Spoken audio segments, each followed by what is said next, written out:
we both went to this place, and I have my own my ideas of like education, what you need after you graduate high school has changed. Like if I were to give myself advice, when did I graduate high school? Like 12 years ago? Oh, sorry. Girl, nobody asked you. No one asked you. Nobody said, Mariah, please share with the class. Nobody said that. The honor is 12. What is good, y'all? It is your boy, Jonathan Dumont, and this is Highly Visible and a Little Misunderstood, the podcast where we talk to the people we see every day because we don't know what we miss until we miss them. And good to be with y'all again. We are not fully back. We are working on a new theme, working on getting new guests, working on all that stuff. We should be back. I am hoping to be back by the end of April with brand new episodes with our new theme, which I'm going to talk about a little. Before I dive into the new theme and even an invitation for y'all, so this is an opportunity for you to be on the pod if you want to. What we're actually going to be doing over the next few weeks is sharing some episodes from the vault. For some of y'all that don't know, we changed our name from Real Talk with Dumont to Highly Visible and a Little Misunderstood. And for a long time, we weren't really putting stuff on YouTube, and we're solely audio. And now we're on YouTube, and we got like so many episodes that are just recorded and they've just been sitting, and I'm like, yo, this is good stuff. And they're some of my favorite episodes. Stay tuned for all these. I'll be sharing like 5-6 episodes, maybe even more of these Volt episodes. So I'll be dropping those pretty consistently. Before I talk about the new theme, I want to just read something to y'all, because I said, the world is wilding right now. We don't know what the hell is going to happen, what's going to be happening. Prices of eggs are still going up. The stock market is wilding, tariffs with a random trade war for no good reason, and then billionaires getting tax cuts left and right. Apparently, DEI is the cause of everything wrong in America. All of this is sarcasm, by the way, in case y'all want to cut this. But I want to read something to y'all, because I think for me, I have found myself diving into a sort of nihilism or a sort of like doomerism. And something I stumbled across, somebody posted this. It's originally from Service Not Sweep Coalition on Instagram, but they also credited the Black Panther Party in Washington for this. But anyways, so revolutionary optimism over doomerism. Revolutionary optimism is a profound and unwavering belief and practice in the potential for radical change, even amidst systems of oppression. It is not blind hope or passive faith. Rather, it is rooted in a deep understanding of historical struggle, collective resilience, and transformative power of organized resistance. Revolutionary optimism emerges from the conviction that oppressed peoples, through solidarity and struggle, have the capacity to dismantle exploitative structures and build a just society. It represents the refusal to accept the permanence of oppression and the commitment to envisioning and creating a liberated future. Revolutionary optimism is itself an act of resistance because it directly confronts the despair and nihilism that systems of domination seek to impose. By cultivating hope and determination, oppressed individuals and communities undermine the psychological control of their oppressors. This mindset, this practice fuels action, sustains movements, and inspires generations to continue the fight for liberation. In essence, revolutionary optimism is resistance because it denies the oppressor ultimate victory, the surrender of the human spirit. It transforms hope into a weapon, reminding us that the struggle for justice is not only necessary, but inevitable. And y'all, that struck me when I read that on my walk yesterday, because this was actually something that I needed to hear, that I didn't realize I needed to hear, and to put language to it. Because to be honest, y'all, I've checked out. I'm so exhausted with the news. I can't be angry all the time. I literally can't. And there's so much to be angry about. But this revolutionary optimism reminds me of something that I'll always say. When somebody asks me about my heroes within history, I always think of those who thought of a future that just was not, that seemed impossible to dream of or conceive of in those moments. So Martin Luther King, Rosa Parks, John Lewis, right? Malcolm X, like all these folks like believed in a future that like did not exist and did not seem like it was going to exist. And I think reading this reminds me of all those who have done revolutionary things, done acts of resistance, fought the good fight, continue to fight the good fight, believe this, have a unrelenting, unmovable, unshakable in a future that is not yet, but they know that it can be. And I think honestly, like hope.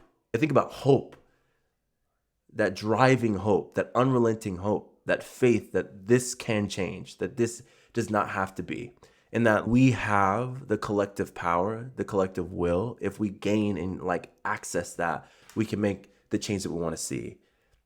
And so, like, I think that that's, I don't want to get too esoteric with it or too philosophical with it, but like, that gives me something. Like, I read this and it did something to my spirit. And so, like, I thought, like, reading that and connecting it with our new theme would be dope. So, drum roll, please. And Reggie, hopefully, you can put some drum rolls in the back of here. Dope. I'm assuming you did that. Anyways, our new theme is on joy. Like, we want to talk about joy. We want to spread joy with this new theme.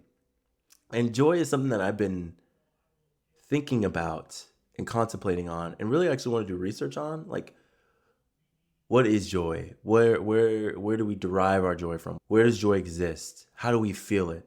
Like, in what facets, what ways can we feel joy? Because I think the distinction for me between joy and happiness, there is a distinction. Happiness feels momentary. Like when I have candy, I'm happy. You know what I mean?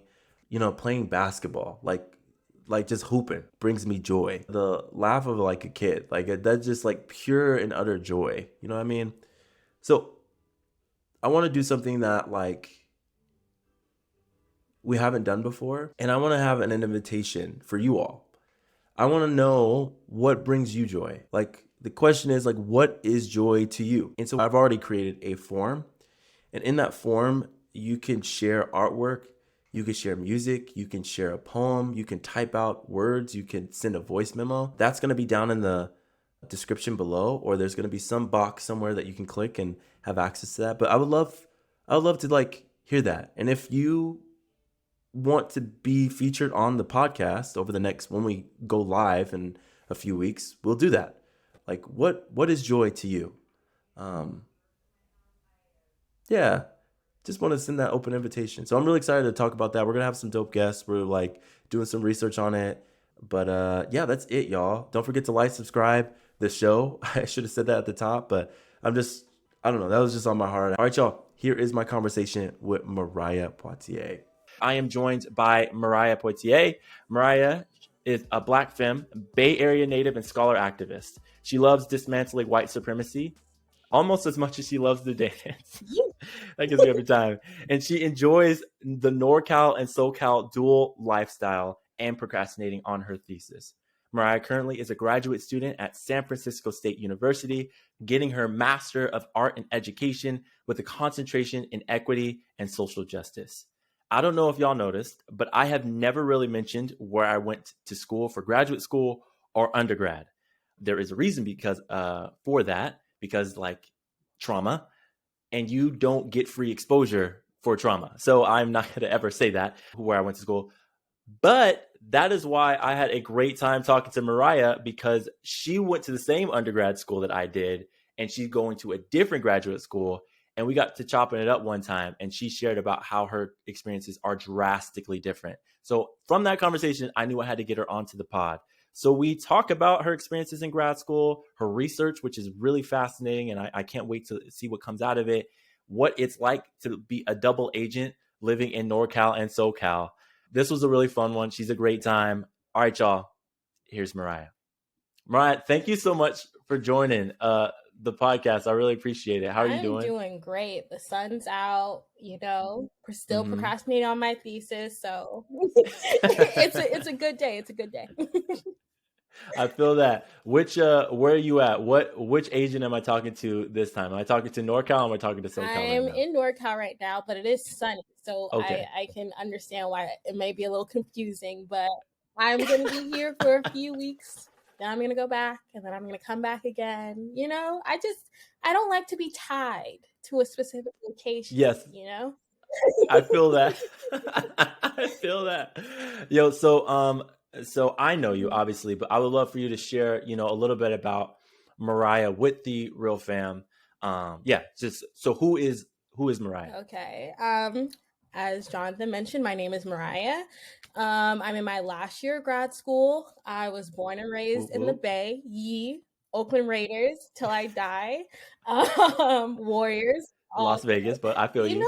I haven't accepted that they left. So if they're still here in Okay, my head, they're still here. The Coliseum is still there, I got you.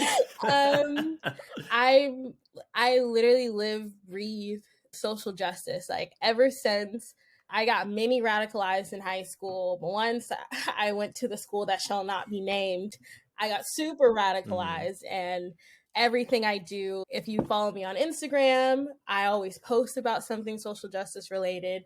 I try and combine my scholar and my private life with all things activism. Even with my boyfriend, mm. like he'll say something offhanded and I'll be like, listen, you're a part of the patriarchy, sir, so we're gonna have to have a conversation about this, and we're gonna address the misogyny, the internalized machismo. Yes, We're yes. gonna walk through this. So yeah, Mhm, I'm super intense about it.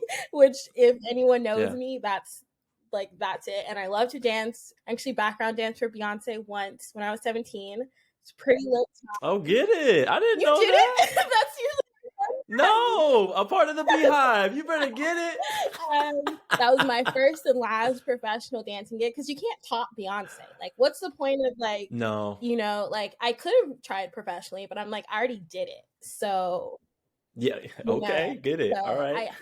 I try to do everything. I try to do everything. Mhm. I like that. That's dope. That's so dope. All right. Okay. Anything else? That it? Sorry, I feel like I cut Oh you no, off. no. Yeah, I love to travel. I've adopted cooking as a hobbit since the panorama. Um Yep, the pen name. I feel you. and yeah, I'm real basics. Just a black woman into social justice and dances and travels around to keep myself sane. That's about I feel that. it.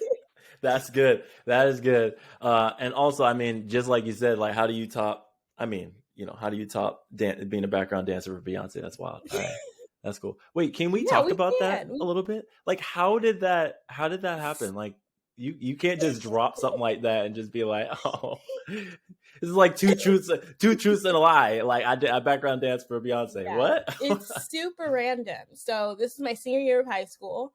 I was on my high school dance team, and Mm, my senior year was when Super Bowl 50, and Super Bowl 50 was at Levi Stadium, which is up here in the like in the NorCal. And I mm, remember someone came up to our dance, like after a halftime show of ours, someone came to our coach and was like, "Hey, we're doing the halftime show for Super Bowl. You should have your dance team audition."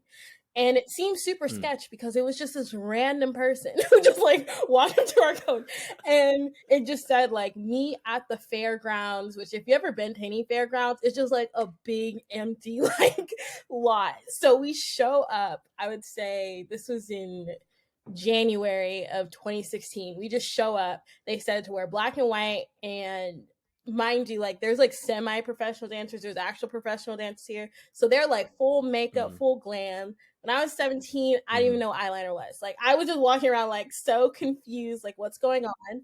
We're Yep. sitting in this, we check in, we sit in this abandoned building for like 2 hours. What? No one's here. Like, no one is here. And then someone walks in. Okay, 5, 6, 7, 8. Let's go. Nah, all right, y'all. I'm gonna head out. Everyone is just like, is this a joke? Like, what's going on?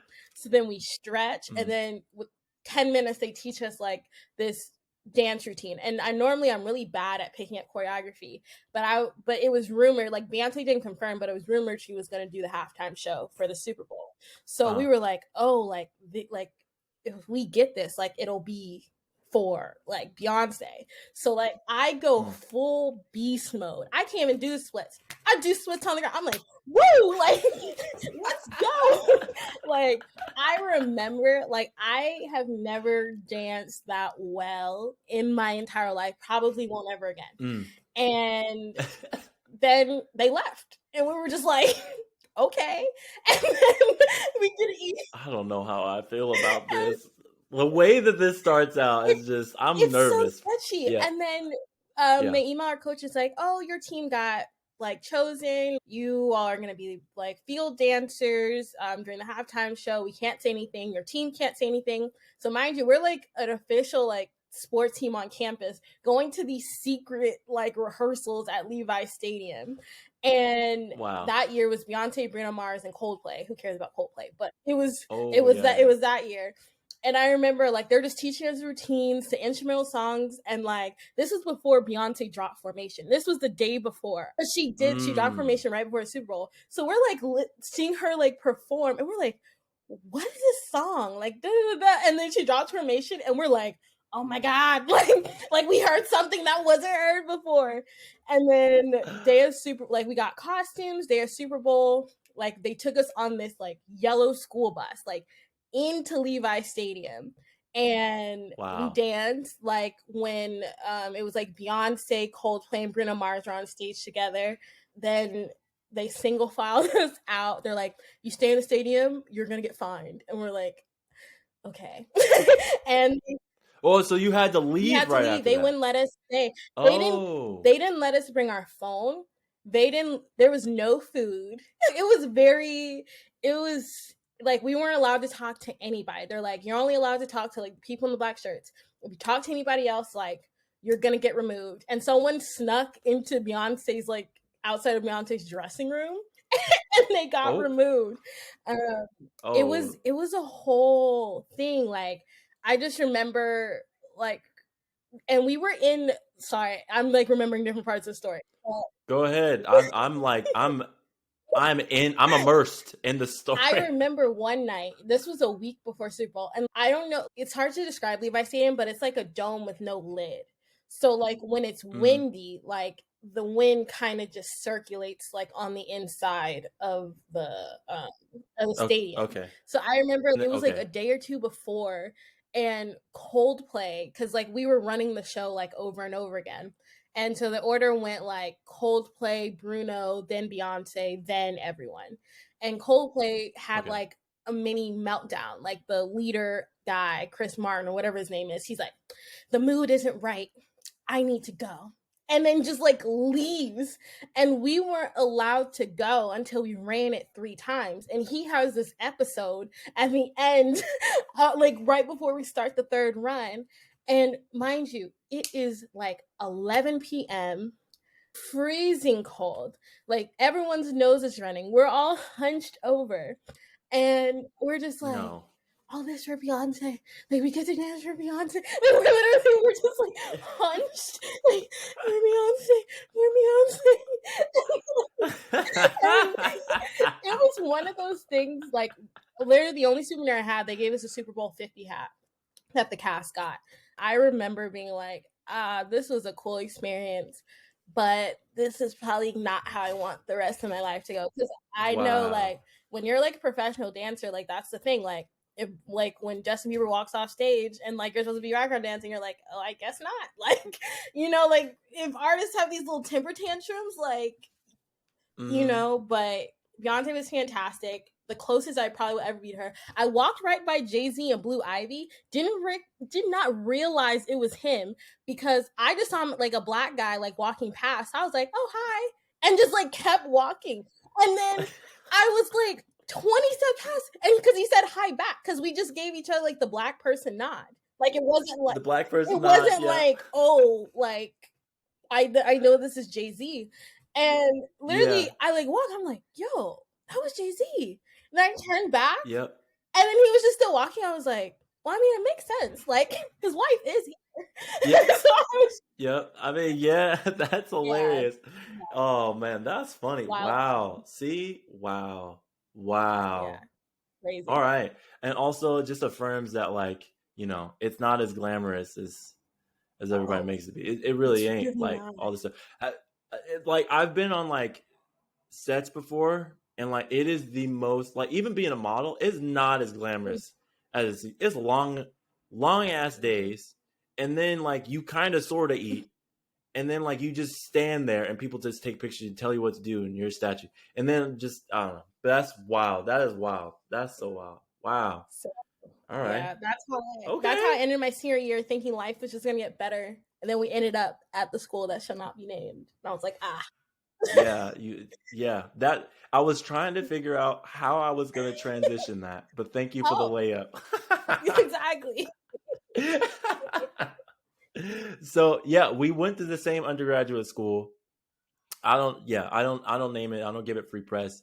But you were, wait, was I working Hmm. there when you Yeah, were a you were student? working. Okay, all right. So, there is a decent gap. We've talked offline about this, but we've had very similar experiences, and, like, it was separate. Like, we've had similar experiences. Obviously, you're a Black woman, so I'm not even going to equate to that, because there's other dynamics as far as, like, well, I'll just go into it. Like, as far as, like, Black women and Black men, like, there is an end for me to that I was able to take advantage of and get into the circle, Hmm. right, into, like, whiteness and being Hmm. proximity, that Black women straight are not allowed, especially in evangelicalism. Like, Black women are literally just not given that same leeway or pathway into evangelicalism or whiteness in that way.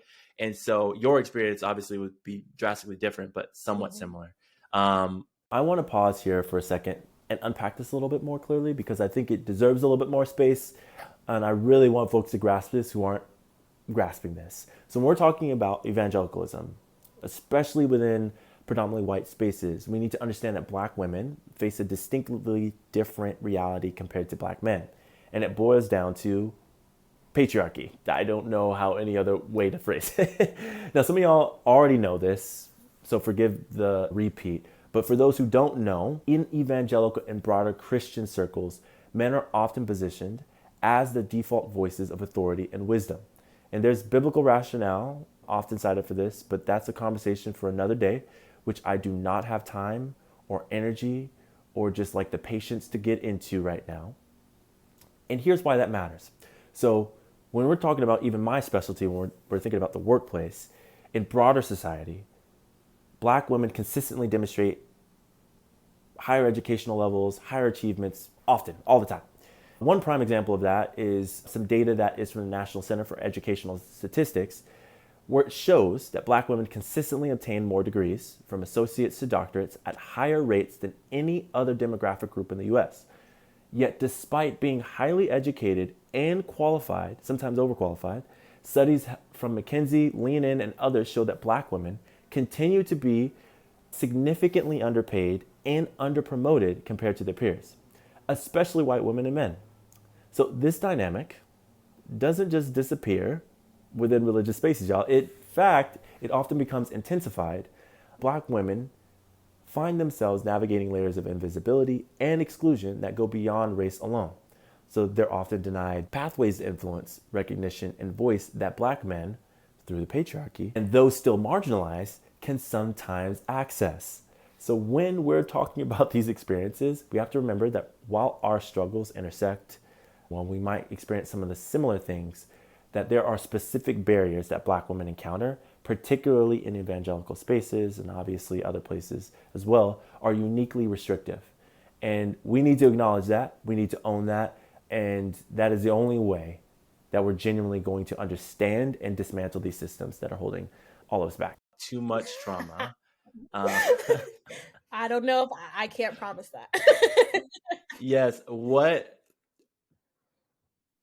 let me ask this first.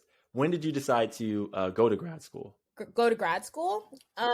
Yeah. I did research at said school and I really enjoyed it. And my professors were just like, yeah, like grad school is kind of the time in PhD when you will be able to do research. And I was like, okay, like that sounds cool. And I Mhm. applied, not really thinking like, oh yeah, I'm gonna do this.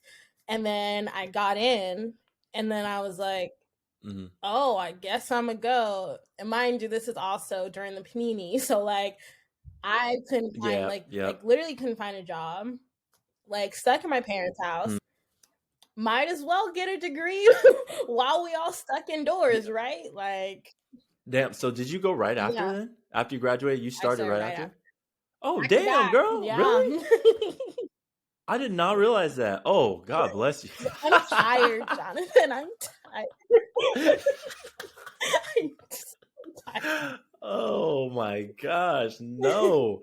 Oh man, how has your learning experience been different at SFSU? I can say that I feel like my my knowledge has deepened significantly, not just because obviously the content is like so focused on equity and social justice, but Hmm. students are able to bring their full selves to the classroom. I have a non-binary like femme black professor who like brought that to the classroom, like, or just different people who could do that. While they're at our other school, you couldn't be like queer publicly, like you couldn't bring that Yeah, lens, which is on top of being a value part of someone's identity, but also like a critical like thinking. Certain pedagogy, certain frameworks are like framed around certain identities that aren't like the norm. I'm using air quotes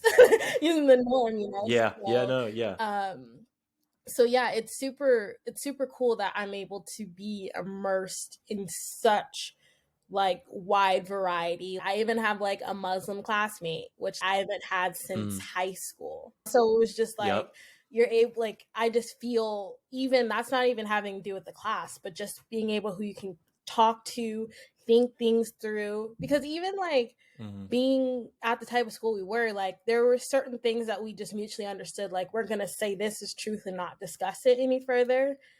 Rather, yep, like in this academic space, like it's different, you know. So I yeah, really enjoyed that aspect of it, and I feel like I've grown in my awareness of different things that I didn't know at Vanguard. Like I didn't know about the whole like pronoun things until grad school. Cause I yep, think yep, I don't know why they don't tell people like this. Because I'm over here looking stupid. Like, what are people doing? Like, what is it? Like, yep, you know yep. what I mean? And then realizing that the whole world has been doing this for like a while, I was like, For a while, yep. so yeah. You late.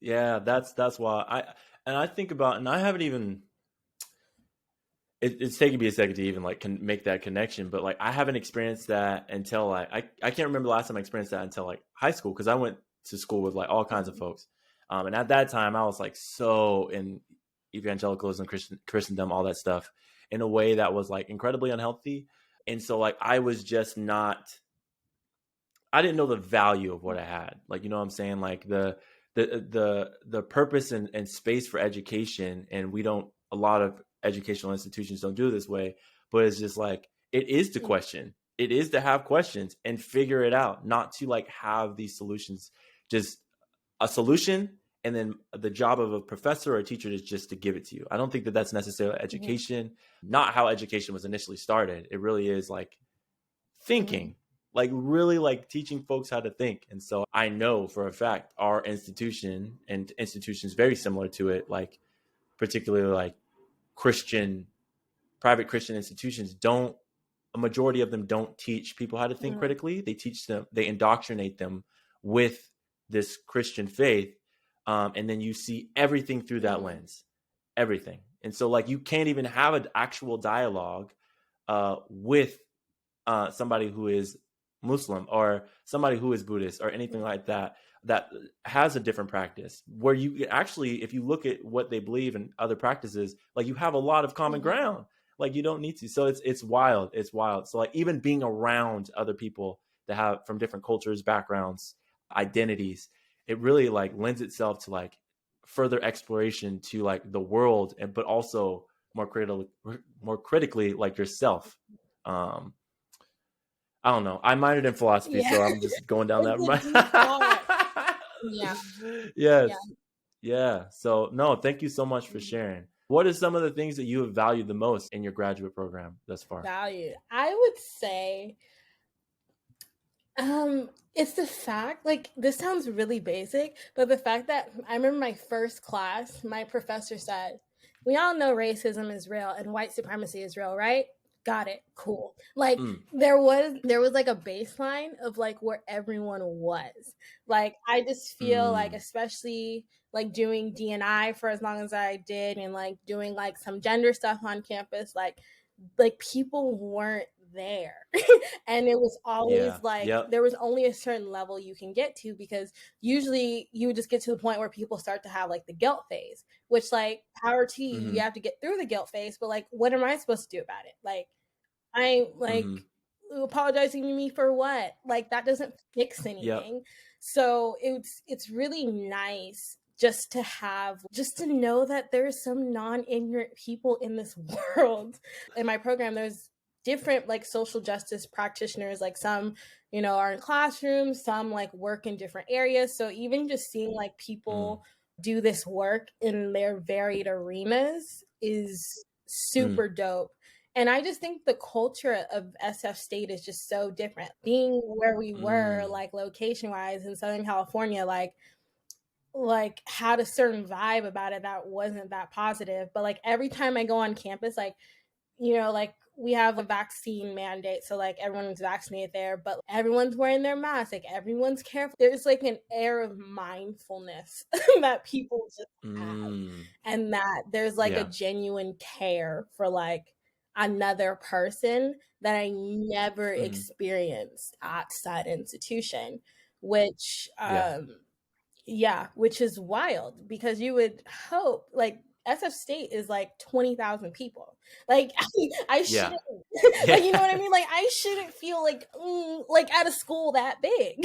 You know what I mean? Yeah. And like how SF State allows people to have like different spaces on campus. Like, I know no higher ed institution is perfect. All of it's based on like white supremacy and all these things. But given where we came Yeah. from, like, it's like going from like an abusive relationship to like an okay dude who don't hit you. You know what I mean? It's like Yeah. it's like Yeah. Yeah. the Yep. It's still drastically different. you know? Yeah. So Yeah. yeah. I don't know if I answered your question. I feel like I went on a tangent, but yeah. No, you definitely you definitely answered my question. I'm just thinking, yeah, just like the one that hits me all the time is like just like the faux care, like the fake phony care that was just so prevalent at that place. And like it was always felt like there was something like hidden Mhm. behind it, or like their care didn't necessarily match what we needed or wanted. And so like I actually don't want to talk to Mhm. you. I don't need you to like I don't need to talk to you. Like I have my own group of people. I actually need space from Mhm. you. Like I saw a meme the other day. It said when the problem asks you what's the problem. It's just like you. Yeah. So, I've experienced that going somewhere where you really don't think that you're going to be cared for the way you do. Like I just think about like my old job. Shout out like my team, because like I like love them. Like we got so close during COVID. Like we got so Mhm. close and sent gifts to each other just randomly. I thought about you. I bought this. I bought this for your kid. Like I thought about you. I sent this to just like stuff like that, and never experienced that kind of care, like actual care from folks. And I'm reading this book right now, and it's messing me up. I mentioned this a few weeks ago, but like I am reading this book by Bell Hooks. Do you know who I Bell Hooks is? don't. Oh, girl, you need to get on some Bell Hooks. So Bell Hooks, she wrote this book called All About Mhm. Love, and it really is like this thoughtful examination on love. Mhm. And so she talks about how we look at love, like growing up, as especially as like being Mhm. black, just like you got to give, like you give, and we'll be in dysfunctional like families or dysfunctional relationships, thinking like, oh, like this is what love is supposed to Mhm. be, when she like breaks down how like love is just so multifaceted. How we look at love, it's like so one Mhm. dimensional. Like it's just like this care or this unexplained Mhm. feeling, when like you can actually explain like how you love somebody. It's you're being Mm-hmm. caring, you're being honest with them, you're respecting them, you are encouraging them, empowering them. Like you can put words to what like love Right. is. I lost my train of thought. But what I'm saying is, it's like there's just like this way that you can define love and feel Mm-hmm. love. And I think I've experienced love and care and all those other things much more outside of those institutions that claim to give that so hard wholeheartedly. And I would say that there's other folks that do that well in those institutions, but for the most part, I didn't experience Yeah. it. I Anyways, think of yeah. I don't know. I'm really into like learning about like cults and stuff. And not to say said institution was a Mm. cult, it definitely had cult like tendencies. Yeah, And yeah, I mean, quack like a duck. I don't. like, and it was sort of like she like listed all these steps. Like it was like the Scientology like one that Leah Remini did, but like one thing that Mm, came up a lot was the whole toxic positivity thing. And I remember mm, mm, when they were explaining it, and I was like, that was like the whole like first year of like, because I mm, remember like feeling like I feel like something bad is about to happen. Like, why is like this niceness is not genuine? Why is everyone being so nice? Like, I like something about it fell off, and it was so like extreme. Like, even move-in weekend when they're like, "Whoa, like you're coming!" Like, da da da da, and like. While I know some people at said institutions are actually like that, um, yeah, give them a year. Not actually like that, you yes. know? So it's just like, wow, like, or even like, signing a contract or like the fact that you tell on other people when they're not acting accordingly. Like there were certain things that was just Mm, very like, hmm, this sounds mm, rather familiar to like an experience I had not so long ago, you know? mm, mm, mm, mm. Mariah. I feel like I triggered you a little bit there. My bad. Well, I'm not triggered. I'm just saying, like, I just think back to my experiences and I'm like, this is weird. Like, literally, the whole first year, I'm like, this is weird. Like, this don't feel right to me. But because of like my mental, not my mentality, but just I think my go-to survival mechanism is to fit in and to become Mm-hmm. invisible. Like literally, like fit in, become invisible. Like that's how my mama raised me. You know, that's how you're gonna survive. Fit in, become invisible. And so, like, I was like, all right, this is how this place is. So I'm just gonna try and do it. And part of my personality is like being positive, being optimistic, fun, Mm-hmm. whatever. But it just seemed weird. Like it literally just seemed weird the whole entire year, like this in my stomach. And then by then they had given me the Kool-Aid and I was like, Mm-hmm. I'll have some. It's not, and then I just by second year I was guzzling that stuff, and then third year I was over it, and fourth year I was like ready to get me the fuck on out of here. So Mariah, you are currently in grad school, like we've already talked about so much. I was a participant in your study. I could say that because like you got to keep me Right. anonymous. But I'm curious about can you share more about your research, what you're looking at, what you're examining? Because I think it's fascinating, and I think the world needs to hear about it, see it, read it, all the Right. things. So the title of my research is The Experiences of Black Males in Historically White Christian Institutions. Okay. And what inspired me, I actually went to a talk with a Black woman. She's almost done with her PhD, and she was talking about intersectionality. And she focused on her research on the relationship between Black men and women, and she said something really interesting. She said, you can't really understand the experience of a Black man without understanding the experience of a Black woman, and vice versa.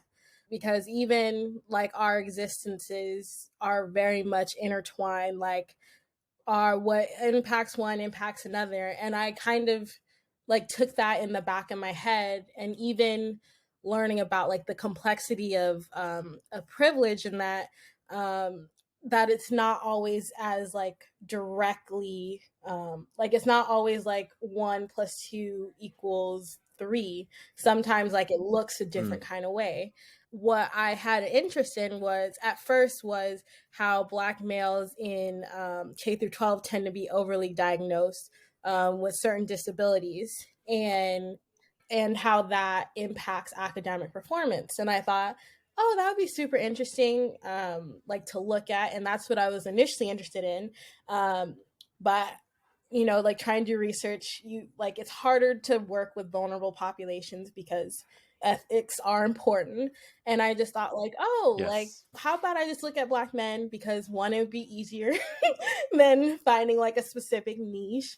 And two, like I can finally like look at like how like patriarchy and like gender socialization, like how these things impact, because in terms of college Mm. completion rate, black women like there is a significant gap between black men and women. So I was really interested what what about this like makes sense, because at least from like a straightforward mindset it should be like patriarchy, like they should be doing better. But then it's just like Mm-hmm. Mm-hmm. like intersectionality privilege is not as direct as like it may meet to the eye. So I was really interested Yeah. about their experience. I did a general lit review like before I even like committed to this, and found some really interesting like numbers like about like the difference between black men and women, and about how like Mm-hmm. there may be like something about gender socializations within black communities and households.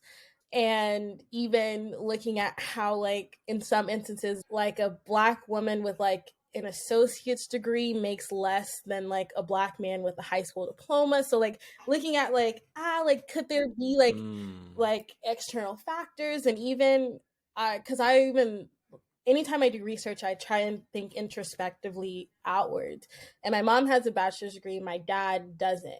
And my dad makes significantly more money than my mom does. And he went to like a certificate program. And I was Mm. like, let's look at certificate programs. And Okay. it was like, oh, male dominated fields have inexpensive certificate programs and they can make significantly more money than people with bachelor's degrees. Can make a lot of So it's money. just like, how like Mm. is what I'm looking, are these numbers like a completion rate an indication of like something like gender within the community, or could it be external, or like I'm I was just curious. So, and obviously because I went to a Christian institution, I'm I was very aware of like, especially at our school, like black men came and left.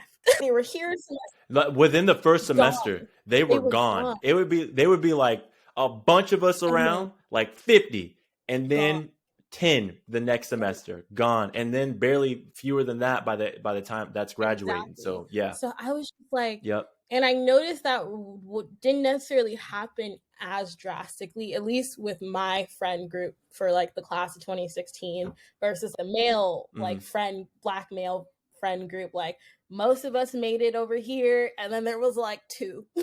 So I was just like, is mm-hmm. there something like, especially at a Christian like university, that like that's there's something that doesn't happen at other schools? That's what inspired me. And there's usually not a lot said about, they usually group all black people together, and it's just like intersectionality, like all our experiences are not the same. So I thought Yeah, that this research was needed, because there's not really any qualitative research done on black males in historically white Christian institutions done within the last like 10-15 years. So I was like, why not just do yep, it? yep.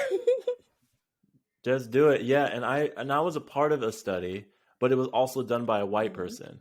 And so like I think there is a particular like viewpoint that you give and like nuance and just cultural understanding. Like black people obviously are not monolithic, right? But there are like cultural norms that surpass like socioeconomic Mhm. status all across the board that are just present. And so like to have somebody examine it who experienced it and examine it and are able to like ask the Mhm. questions. And I would tell you something differently than I told that. I told you a different thing than I told that white person like years ago when I was a part of that Mhm. study. And I think literally that study was done 10 Mhm. years ago, 11 Yeah, years like ago. 9, 10, Um 10. Yeah. Something like yeah, I'm proud of you for pursuing it, looking at it, examining this thing, pushing through your own trauma and trying to and examine this thing, because it really is almost like an epidemic. Like I remember when I was in admissions counselor, and we like asked these questions, and nobody had that. answers, and my language for uh these things were like really tough, because I knew like it was already going to be hard to recruit Black students if it wasn't for like, or Black male students if it wasn't for like, well, I'll say this: Black male students at that institution in particular, it was very difficult to recruit just to get them to come to the school outside of like sports or something like that. Like that, why would they come to this place in the center of one of the whitest counties in California, where the population is less than 1% Black? Like nobody looks like that. And it's expensive. Why? What is the benefit of them going there? You know what I'm saying? So I already knew that it was going to be difficult. And they asked these questions that just didn't have any answers. Like I literally did not have any answers on how to recruit them. So they sent me, the Black guy, out to, Riverside, San Bernardino, to hopefully recruit more persons of color. But we love that. Yeah, we love. Obviously, just being a little blackface, just using a little blackface. And that is possible, by the way, to use Black people as blackface for your freaking organizations. I'll just say that. That's how I got recruited up in there. I had a Black admissions counselor. Fake. Wait, was it? Oh no, I know who your admissions counselor was. Anyways, I was still in the office during that time. Anyways, yeah, she got out of there faster than I did. I almost gave stuff away. All right, let's keep it pushing. With your research, I feel like there is just so much that could be talked about, so much that could be unearthed in it. What are you hoping to uncover as you're having these conversations with participants and ultimately doing your research and presenting it to the world? Because I have, at this particular point, I have interviewed 6 or 7 people. So oh shoot, okay. At least and that is a lot for y'all that don't know. Like to get one-on-one interviews for an hour to do thesis work unpaid, that is a feat. It's an seriously accomplishment. So yeah, one of my participants, we talked offline after our interview because he was just like, there's certain because he went like full names, everything like afterwards. Ooh. And okay. He talked about how when he was trying to express to certain people in power at said institution that someone said, oh, like that's hearsay because you didn't report it. You didn't report it, didn't happen. Which when I heard that, I was like, that language sounds familiar with other issues. But damn, and the sad part is I know who said it. Anyways, keep going. And not to say because their experience is valid whether I do like my own research on it, but that I'm doing like a social scientific educational study that I hope after I graduate will get published. I'm at least going to present it. That there would be some, not like a you have to listen, but like it's out there, like it's in academia. If someone wants to look at Black people in Christian higher education, like my thing is going to come up. And I know because even we as Black alumni, we tried to do free labor after, don't know why, but we did. And like they said, institution didn't want to listen, but I think that the world needs to hear their experience. And also there's still a lot of outdated research on Black people in education, period, that I just think needs to be revamped, because especially like even some studies that came out in like the 90s and early 2000s where it's just like, oh, their cultural background is the reason why they're failing. It's just like like no. Is it though? So yeah, that's my hope for it.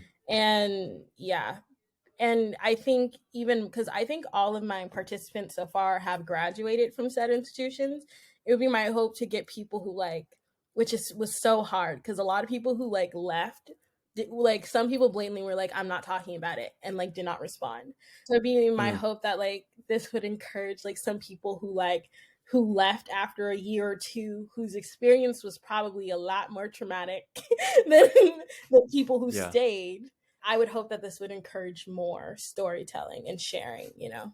So, yeah. Thank you so much for sharing that. I think that that's a beautiful hope, especially to like present more information out into the world, in particular academia. Like it's just academia is so slow, so archaic, and it takes forever for it to catch up to anything that's actually happening in the real world.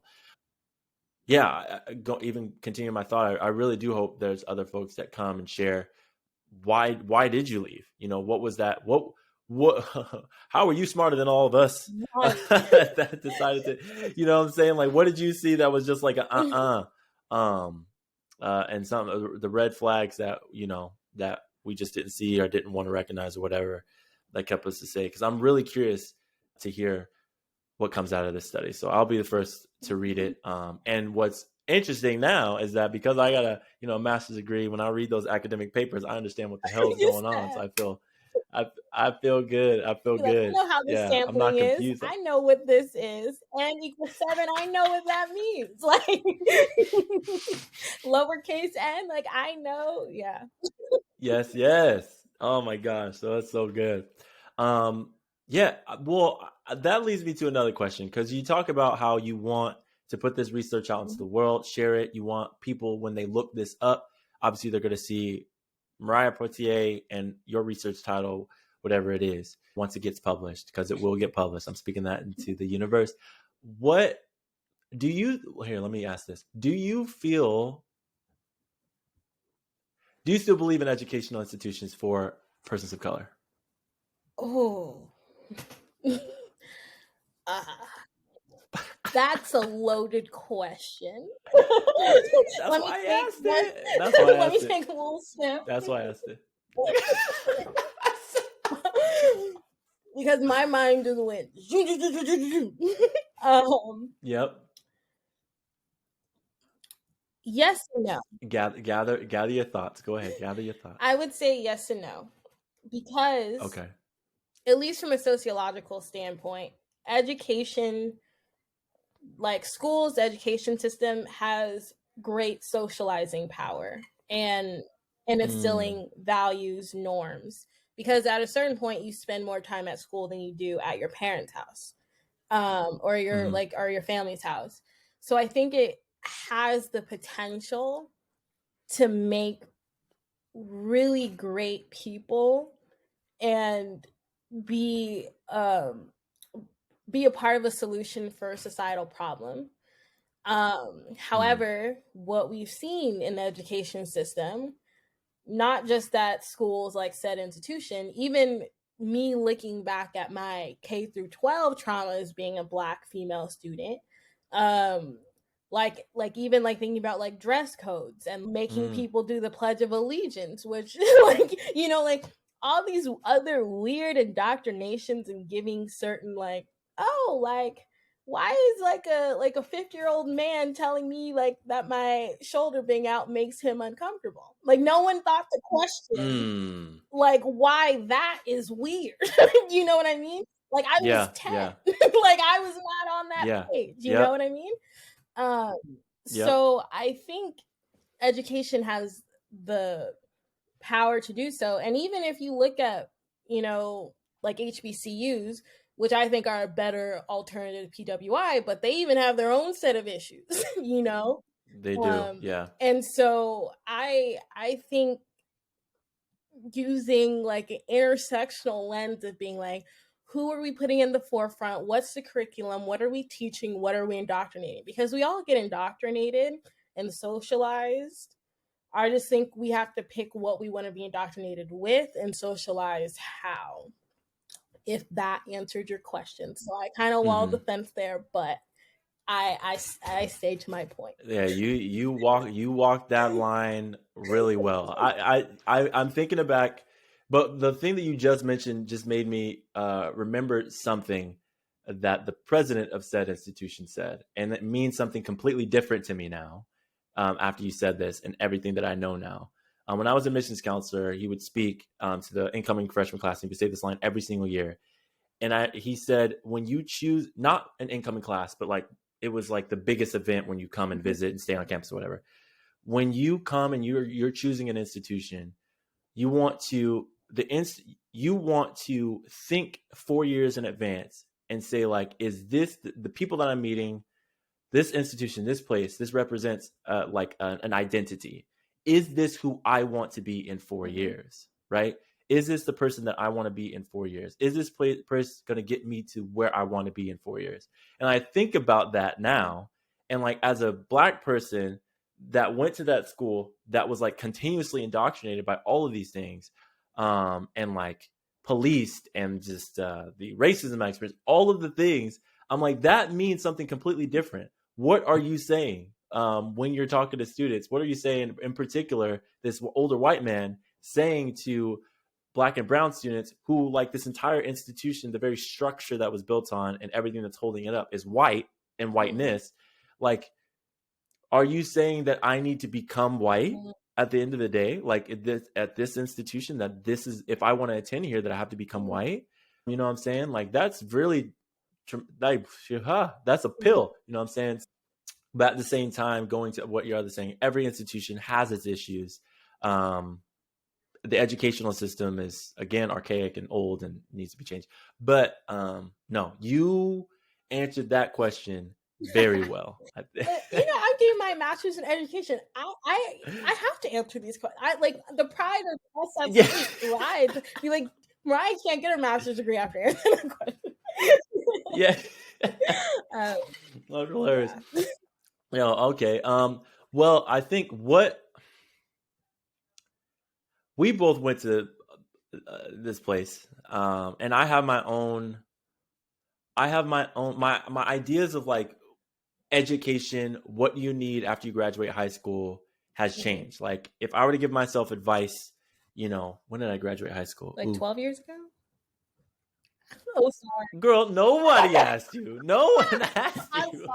Nobody said, Mariah, please share with the class. Nobody said that. The honor is 12. It was, yeah. So I'm pushing 12 years. So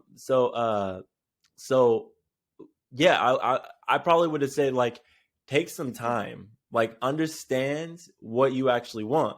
Because, like, if I actually thought about it and waited, I was much more passionate about business, much more passionate about like psychology, even sociology. I like literally I took all 3 of those classes and loved it way more than I loved actual like law. And I waited till like second semester, 2 months before I graduated, to say I'm not going to law school. And it like spent me in a spiral. So I would have took like a break, would have like examined some other places, probably went to a public institution, because Lord knows your boy didn't need like $80,000, $85,000 in debt. You know what I'm saying? So, I don't know if that was actually my amount. I actually don't remember. I paid so much down. But anyways, so what advice would you give, to any current college students that are like at a predominantly white institution, or even like about even, these students that are thinking about school now? Because I have all kinds of listeners. So what advice would you give them? Oh, okay. I would say, one, I would like the whole money aspect. Like, even though said institution was crappy and shitty, and if it was on fire, I would not throw this little drop of water I have in its general direction. It was free. So, like, that is such a big part. And I know, at least here in California, that they're now like doing like community college for free and like all this type. Like, there's better options than there was like 4 or 5 years ago.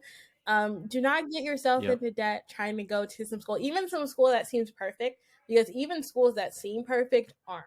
Like, and I would also look at like the retention rate for different demographics that you're in. Because if I would have saw said institution's retention rate, I would have walked in a little bit more concerned and a little bit more aware of what I was walking into. And ask a harder question of my admissions counselors. Honestly, I would ask really hard questions. Yeah. I don't know. I wouldn't be too At least if any of y'all are still in high school, I would do, if you're in high school, you can take junior college classes for free. Like I would start Mm-hmm. those like ASAP, because one, they count like as GEs, so that saves you money, and you Mm-hmm. can kind of figure out what you want to do a little bit earlier, so when you actually go, Yep. you'll like know. But also know, like, even if you don't like use, not, you will use some part of your major, but like um Yeah. you can, like, your life will continue like after you graduate college. Mm-hmm. Like life is so much like, because college seems like this big thing right now, but there is going to be a time, Yep.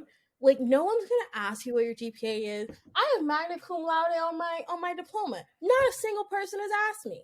Like you know what I mean? Like just realize that life is gonna go on, and even if it's like, not to say you should tolerate an abusive, racist, like homophobic, all this type of institution that we attended, but just know that there, like, you will be done with college someday, and you're gonna move on, and life is gonna be good. And that's Mm-hmm. kind of how, like, the approach that I've taken, and monetizing my trauma with research. So, like, I like, the hope is to Yeah. monetize it, because trauma is not free. Yeah. Therapy isn't either. Yep. It ain't. Yep. You goddamn right. That's good. That's so good. Oh man. Yeah, I mean, I just want to echo that too. And as you were talking, Mariah, like I'm just thinking about like all those people that are like, oh, I gotta go to college, I gotta go to college, I gotta go to college. And to even think like, yo, like sometimes college really ain't the answer. Like it really ain't. Like there's so many like certificate programs. If you really want to attend college, go for it. But I would say like if you are weighing the options about going to college or getting a job or whatever, like go to community college for the first year. See how it is. It's a hell of a lot cheaper, and now it's free for people in California. You know what I'm saying? And just like see how you enjoy it. Is this something that you want to do? And then like the college experience in and of itself is like drastically different from a community college. But at least like you get an idea of classes and classwork, and you're working and kind of figure out that balance. And then you can do like the old transfer thing. Like there's so many options. I think when I was in high school, like the only option I was presented was college by my mom. And I mean, she was just trying to do the best that she could for me. And that was the only option that seemed like the best at the time. But like she wanted me the hell up on out of Barstow where we were my last couple years at high school. But yeah, just like take your time, understand like Mariah, you hit it on the nose. Like college is only 4 years of your life, and there's just so much more So, after. Like my late 20s are way better than my early 20s. I'll tell you that yeah, much right because now. as being 23, I don't know what the fuck is going on. Keeping it like 120%. Like honestly, I'm over it. Like the fact that I feel like I'm 16 but have real life responsibility is ass. I paid rent yesterday, and you know how much is in my bank account? $30. That is where I am. Just like, let me tell you. Yeah, no. Like, and people think after college again, like, I feel more lost. The day I graduated, I was more like, I thought I had a plan. I'm more lost than I was like a year ago. But, God Mm, provides. And I'm just going to keep getting degrees yes, yes, until I find a money tree. And then I'm just going to go. yes, Lord, yes, Lord. I hear you. I hear you. To quote the great Anderson Paak. Mariah, thank you so much for coming on the pod. I really appreciate you and your time.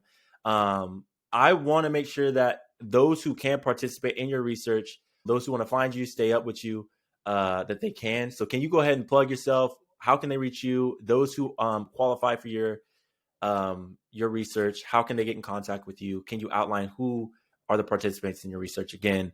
All the things. Okay, so in order to qualify for my study, you just have to be a Black male, be trans male, or non-binary mask, and attend an institution that was historically white Christian.